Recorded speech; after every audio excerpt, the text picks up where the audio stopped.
So in being on safari and enjoying all of the animals out there and seeing them in their habitat and understanding what they do and why they do it and how they do it and what I need to learn about them, the other creature that I'm watching in her habitat is me. And I also am one of those creatures that has patterns and preferences and habits and routines and vulnerabilities and defenses. And they have also developed in a particular environment that makes sense and that are part of my adaptations and defenses and way of surviving and thriving. So, and if I'm going to make this like kind of silly in a way, but, you know, if I'm a, you know, jackrabbit, right, I'm probably not going to go and cuddle up with the jackals. And knowing what I am and who I am helps me make really good choices about whether I'm going to go and, you know, cuddle up next to the puff adders, or whether I'm going to go and find the gazelles and hop around with them. Not because there's anything bad or wrong about any of the animals, but I need to know who and what and how I am to make choices about what I am and am not available for. If my value is to become a meal, if that's my highest value, my deep purpose in life is to become a meal for another animal, I will make different choices than if my big principle is to become the best hopper in my little rabbit warren.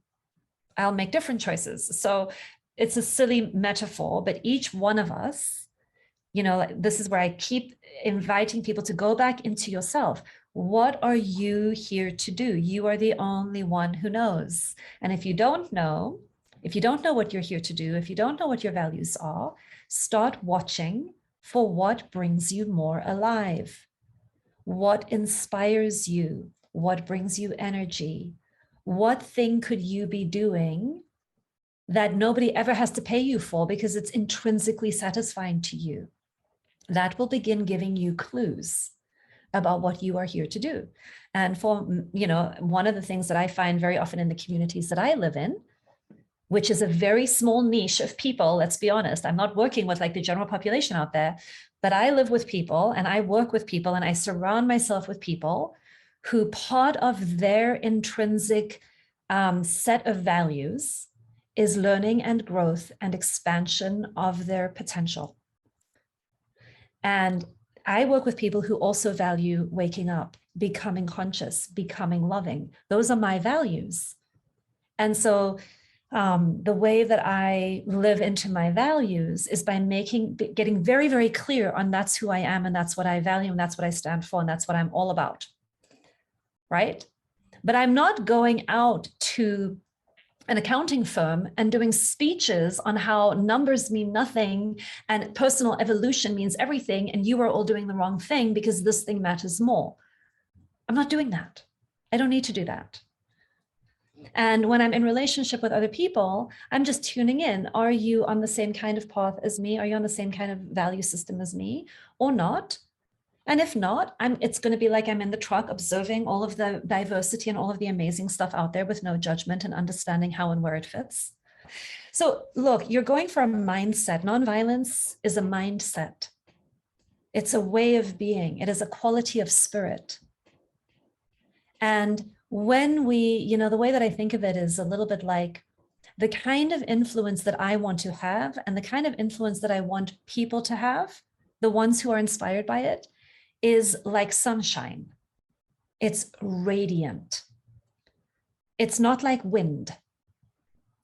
Okay? It's not like a tornado whipping you up against your will and then dumping you and hurting you. It's not that kind of power. That's a different kind of power. I want to understand that kind of power. The kind of power I'm interested in is one in which I am simply being and radiating who I am and doing my best to show up as a safe, loving, strong, clear human. That's it. That's all I'm really about. It's not a lot more than that. And then people who want to do something similar and want to come and play with me generally show up on Wednesday mornings and these calls and, make appointments with me and come to my programs. And we get to explore and play and learn and love and expand and be kind of scrappy, messy, normal human beings together so that we have a sense of community and we can inspire each other. So that's just about the kind of like being clear on how you want to spend your life energy and who you want to be. And then the thing that I always find is I set these like lofty intentions, and then I find myself interacting with real human beings on a daily basis. And I'm like, oh my goodness, this is so much harder, right? Living into it, where the rubber hits the road. That's where every day I come up against where I get judgmental and where I get grandiose and where I go into shame and then every one of those places I can settle into, I can soften into, and I can use it as a stepping stone into empathy.